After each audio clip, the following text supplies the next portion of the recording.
जी अस्सलाम वालेकुम, मैं हूं शहजाद और उम्मीद है आप सब लोग खैरियत से होंगे। आज ज़ुबैर साहब के साथ हम तफसीली बातचीत करेंगे नायब तहसीलदार की जॉब के हवाले से और उसके साथ साथ जो ESE साइंस का मॉक टेस्ट होने जा रहा है उसके हवाले से।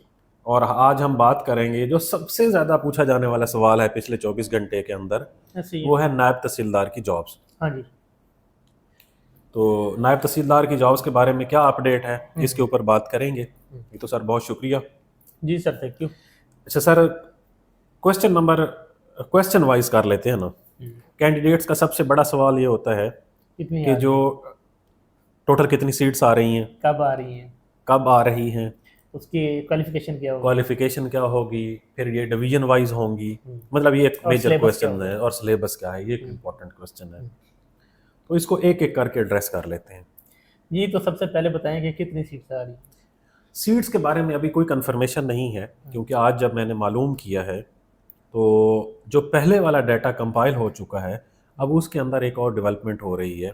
वो ये हो रही है कि जो ऑलरेडी नायब तहसीलदार के तौर पर लोग काम कर रहे हैं, उनकी प्रमोशंस ड्यू हैं। उन्होंने कहा जी पहले उनकी प्रमोशंस करें, फिर जितनी सीट्स बचती हैं उनको भी रिक्वेजिशन में ऐड कर दें। हाँ, कल मीडिया पे भी 233 का फिगर आया है जो जिनकी प्रमोशन होनी अपग्रेडेशन। है, हाँ जी। जिनकी प्रमोशन होनी है सर, ये बहुत बड़ी तादाद अपग्रेड हो रही है। क्या ये पेंडिंग जा रही थी या इनकी नहीं, एनुअली 2 साल बाद होती इतनी तादाद में है? मुझे लगता है कि हम्म। कुछ लोग ऐसे होंगे जो क्वालिफाई कर चुके होंगे, हम्म। और उसके बाद उनकी सर्विस ऐड हो चुकी होगी, हम्म। और हो सकता है वो उस जो प्रमोशन बोर्ड है उसमें वो कंसीडर हों।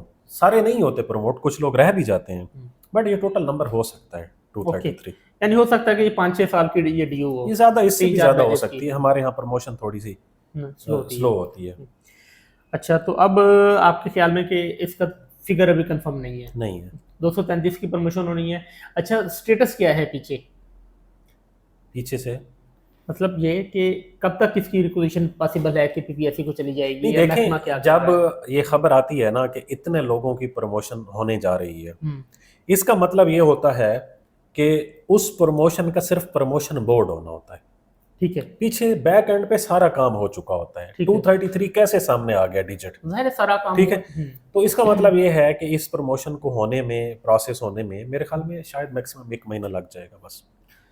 सही तो सही। 1 महीना अगर इस प्रमोशन प्रोसेस को लगता है, तो उसके बाद उनके सामने नजर आ जाएगा कि कितनी सीट्स फर्दर खाली हैं। हम्म। उनको वो ऐड करके हम्म। वो भिजवा दी जाएंगी कमीशन को। हम्म। वो चाहे 70 हो, 100 हो, 150 हो, 200, जितनी भी बनती होंगी सोशल ओपन मीडिया मेरिट पे की। तो 168 का नंबर दिया जा रहा है ओपन कि जो मेरिट है। की जितनी भी सीट्स बनती होंगी ना, क्योंकि इसमें कुछ सीटें प्रमोशन की भी होती हैं, हम्म। उनसे उनको निकाल के फिर कुछ सीटें मिनिस्ट्रियल भी होती हैं इनकी, हम्म। मतलब जिसमें से नीचे वाले लोग ऊपर जाते हैं। वो निकाल के जितनी भी ओपन मेरिट की बचती होंगी डायरेक्ट रिक्रूटमेंट वाली, वो चली जाएंगी। राइट नाउ कोई ऐसा कंफर्म डिजिट नहीं मिला कि ये कितनी सीट्स होंगी, और यानी मोस्ट प्रोबेबली 2 महीने तक ये रिक्वेजिशन जाएगी, इससे पहले नहीं जा सकती। जनवरी के एंड में हम बैठे हैं तो फरवरी मार्च यानी अप्रैल तकरीबन में जाके। मार्च में तकरीबन एक्सपेक्टेड होगी, ईद के बाद। ओके। अच्छा सर, इसकी क्वालिफिकेशन पहले हम बात कर लें फिर हम सिलेबस पे आएंगे। सिंपल क्वालिफिकेशन इसकी होगी BA। ग्रेजुएशन। हाँ, ग्रेजुएशन इसकी क्वालिफिकेशन होगी। इस पे तमाम डिग्रीज वाले जिसका जो भी सब्जेक्ट होगा, वो उसकी चाहे 16 ईयर एजुकेशन होगी या उसकी 14 ईयर एजुकेशन होगी, वो इसके ऊपर एलिजिबल होगा। तो ये डिविजनल होंगी या अक्रॉस द बोर्ड जी, पंजाब? ये डिवीजन वाइज सीट्स होंगी हम्म। राइट नाउ जो मालूमात है, और सिर्फ उस डिवीजन में रिस्पेक्टिव डिवीजन के लोग अप्लाई कर सकेंगे। लाइक जैसे सरगोधा हमारा जैसे डिवीजन है, इंस्पेक्टर की आती थी। जी, उसमें बखर है, सब मियाँ इंस्पेक्टर वाली, की। उसमें खुशाब और सरगोधा। इसी तरह ये भी डिवीजन वाइज आएंगी like sub inspector. Okay okay. अच्छा सर, प्रीवियस प्रैक्टिस क्या थी इसके सिलेबस की, और अब कोई मॉडिफिकेशन, कोई चेंजेस होंगी या क्या? अच्छा, जैसे कल आपने भी मुझे शेयर किया हुआ था कि किसी ने शेयर किया है कि 3 पेपर होंगे। एक GK का पेपर होगा, एक इंग्लिश का होगा, और एक लॉ का पेपर होगा। मेरे पास तो ऐसी कोई मालूमात नहीं है कि ये 3 पेपर होने जा रहे हैं। पहले सीधी सी प्रैक्टिस बात क्या है, है, पहले क्या है? पहले इसके 2 पेपर होते हैं। ओके। एक इंग्लिश का होता है MCQs का, और एक जनरल नॉलेज का होता है। तो मुझे लगता है ज़ाती तौर पर कि शायद लॉ का पेपर ऐड किया जाएगा, लेकिन मैं ये कहूँ कि ये कंफर्म है, कंफर्म नहीं है। ओके। ये बिल्कुल उसी तरह ही कंफर्म नहीं है जिस तरह हम पहले कहते थे कि 15 जनवरी तक तो PMS मिनिस्ट्रियल का पेपर रिजल्ट आ ही नहीं सकता, उसके बाद ही आएगा, और डेफिनेटली उसके बाद ही आया है। तो ये उसी तरह ही कंफर्म है कि राइट नाउ ऐसी कोई बात नहीं है। ये तो तब की बात है ना कि जब रेपोजिशन पब्लिक सर्विस में जाए, वहाँ पर ये मैटर टेकअप हो, हर रिक्वेजिशन से पहले वहाँ पर मीटिंग होती है, डिपार्टमेंटल रैप भी आते हैं, कमीशन के लोग भी बैठते हैं, फिर उस पर डिसाइड किया जाता है कि इसका जो सिलेबस है वो क्या होना चाहिए। ओके ओके जी ओके तो ये तो बहुत दूर की स्टेज है, लेकिन राइट नाउ जो लोग तैयार कर रहे हैं मेरे ख्याल में उन्हें सिर्फ जनरल नॉलेज पे अभी फोकस करना चाहिए, ठीक है क्योंकि उसका तो पेपर होना ही होना है ना जनरल नॉलेज का। Okay okay. जी अच्छा सर, नायब तहसीलदार के क्या प्रिविलेज होते हैं, क्या पे पैकेज होता है और पोस्टिंग वगैरह काम क्या होता है किस तरह? सर ये तो सीधा सीधा नायब तहसीलदार जो है ये तहसीलदार के नीचे काम करता है, तहसीलदार असिस्टेंट कमिश्नर के नीचे काम करता है बोर्ड ऑफ रेवेन्यू में। हाँ दूसरा ये है कि ये असिस्ट कर रहा होता है नायब तहसीलदार को, ठीक है चाहे वो इनकी वो आबियाना के पैसे हों, जिसे मतलब जो वाटर डिस्ट्रीब्यूशन वाले पैसे हों, या इसके अलावा बोर्ड ऑफ रेवेन्यू के जो भी टैक्सेस होते हैं उनकी कलेक्शंस वगैरह होती हैं, ये उसके अंदर ऐड होती हैं। बट बोर्ड ऑफ रेवेन्यू एक ऐसा महकमा है कि उसके साथ हर बंदे का लिंक होता ही होता है, और इसके नीचे काम करते हैं सारे पटवारी, इसके नीचे काम करते हैं सारे गिरदावर, कानून गो, सारे के सारे, और ये उनका हेड होता है, फिर इसके ऊपर तहसीलदार और फिर असिस्टेंट कमिश्नर, और इनकी बड़ी मतलब ये बाइख्तियार होते हैं बहुत ज़्यादा। अभी एक वेरी रिसेंटली एक सीनियर बैरोक्रेट जो थे उनकी अपनी उन्होंने ऑटोबायोग्राफी जो है लिखी है, और उसमें उन्होंने कहा है कि जब वो as assistant commissioner Sahiwal post हुए थे तो उन्होंने वो वाक़या बयान किया है कि वो कमिश्नर उस वक्त मुल्तान हुआ करता था, तो वो उसको अप्रोच करना चाह रहे थे, तो उन्होंने किस तरह अपने सबऑर्डिनेट के थ्रू वहाँ तक अप्रोच किया। मीन ये एक बहुत की पोस्ट्स होती हैं बोर्ड ऑफ रेवेन्यू के अंदर, बहुत इन्फ्लुएंशियल्स होते हैं लोग, लोकल लेवल पर इनकी पोस्टिंग्स होती हैं, ज़्यादातर लोग अपने अपने डिस्ट्रिक्ट्स में पोस्ट होते हैं लोकल लेवल पर। तो बाकी कोई गाड़ी वगैरह राइट नाउ तो नहीं है नायब तहसीलदार को मतलब अलाटेड, अलबत्ता तहसीलदार को है, तो फ्यूचर में हो जाए तो और बात है। बट प्रमोशन बहुत अच्छी है। स्केल और पे पैकेज 14वां स्केल होता है, ठीक है। बोर्ड ऑफ रेवेन्यू के कुछ अलाउंसेज इनको लगते हैं, बाकी डे फर्स्ट से रेगुलर जॉब होती है। मेरे ख्याल में जो आम 14 स्केल है उससे शायद 20,000 रुपये ज़्यादा होगी, जो कि बोर्ड ऑफ रेवेन्यू 70-80 के करीब इसकी पे होती है। हाँ नहीं 80 तो नहीं होगी शायद, इससे थोड़ी होगी, तो क्योंकि रेगुलर जॉब में फिर यही फ़ायदा है कि चलो बोर्ड ऑफ रेवेन्यू के जो अलाउंसेज हैं वो लग जाते हैं इनको। प्रमोशन ये फिर 5 साल प्रमोशन बाद, इनकी बहुत 10 अच्छी साल है, बाद प्रमोशन इनकी बहुत अच्छी है। ये नायब तहसीलदार से तहसीलदार बनते हैं, फिर तहसीलदार से ये पीएमएस इंडक्ट होते हैं, पीएमएस से फिर ये असिस्टेंट कमिश्नर और एटीसी ये उससे आगे चले जाते हैं।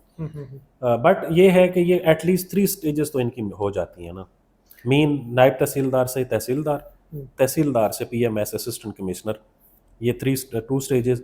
इससे आगे 18 में भी कुछ लोग जो छोटी उम्र के होते हैं वो भी चले जाते हैं। हमारे जो देखने वाले जो हमारे श्रोते हैं उनके लिए तो ये जॉब ठीक है, खवातीन के लिए जॉब कैसी? बहुत अच्छी जॉब है सर खवातीन के लिए। खवातीन जब पूरा बैंक चला सकती हैं, पूरा इंस्टीट्यूट चला सकती हैं, कॉलेज चला सकती हैं, मतलब एक एरोप्लेन चला सकती हैं, जेट चला सकती हैं, फाइटर जेट, तो एक बहसियत नायब तहसीलदार क्यों नहीं काम कर सकते? ओके तो अच्छा, बहुत अच्छी जो पोस्टिंग है वो विद इन डिवीजन ही रहती है या ज़्यादातर लोगों की विद इन डिस्ट्रिक्ट्स होती है, विद इन डिवीजन्स भी होती है, लेकिन ज़्यादातर क्योंकि ये 14 स्केल की जॉब होती है इनिशियली, इसमें कोशिश की जाती है कि इन लोगों को मतलब ग्रास रूट लेवल पर लोकल एरियाज में भेजा है जहाँ पे इनके पास ज़्यादा मालूमात है, ज़्यादा सीखें ये। ओके ओवरऑल सीखने वाली जॉब है। और नायब तहसीलदार तो वैसे भी नायब तहसील, बोर्ड ऑफ रेवेन्यू की नौकरी तो वैसे भी बोर्ड ऑफ रेवेन्यू की नौकरी है ना, जैसे हमने पिछली दफ़ा भी एक्सप्लेन किया था कि बोर्ड ऑफ रेवेन्यू में जैसे जब पटवारी के ऊपर हमने बात की थी कि वो पटवारी पे स्पेसिफिक पूरे का पूरा गाना जो है वो मलका तरान्नुम नूर जहान ने मतलब गाया था कि मुंडा पटवारी था, ठीक है, तो ये तो पटवारी से ऊपर की बात सर, है। अब आप गाना गाने से पहले ये देख लिया करें कि उसकी पाबंदी तो नहीं लगी हुई। नहीं ये देखें मलका तरान्नुम आपको पता है सुरों की मलका थी। मैं ये बता रहा हूँ कि किसी भी पोस्ट की जो इन्फ्लुएंशियल कंडीशन है ना वो होती है। ओके आप एक पटवारी से बैठें तो आपको अपनी 3 नस्लों का नहीं पता होगा लेकिन उसे पता होगा। बिल्कुल।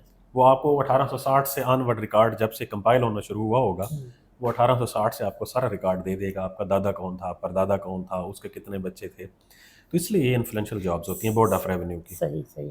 अच्छा, हमारा जो एक सेशन स्टार्ट होने जा रहा है मॉक टेस्ट का, ESE साइंस का, ठीक है जी, कल से इंशाल्लाह ESE science elementary school teacher जो है वो science board of worker welfare board के अंदर जो थी, उनका हमारा सेशन होगा जिसमें हम बॉटनी, ज़ूलॉजी और केमिस्ट्री के टेस्ट कंडक्ट करवाएंगे सब्जेक्ट वाइज, और उसके साथ बीएड का सिलेबस क्योंकि ऐड है तो उसमें बीएड के भी टेस्ट ऐड किए ये जाएंगे। कितने दिन तक ये मुहित होगा और कितने मेरे पेपर ख्याल में लेने 2 वीक्स में ख़त्म हो जाएगा। और आपने कुछ मेरे ख्याल में 30 के करीब आपने बताया था कि उसमें टेस्ट होंगे, 30 करीब उसमें टेस्ट होंगे, टोटल 1500 उसकी फ़ीस रखी गई है। चलें जी, बस चलें जी, और कोई क्वेश्चन है आपका? बस सर, ज़बरदस्त। चलें जी, उम्मीद है आप लोगों को आज की वीडियो मालूमाती लगी होगी। हमारे चैनल पर नए आने वाले दोस्त अगर चाहें तो इन चैनल्स को सब्सक्राइब कर सकते हैं। बहुत शुक्रिया।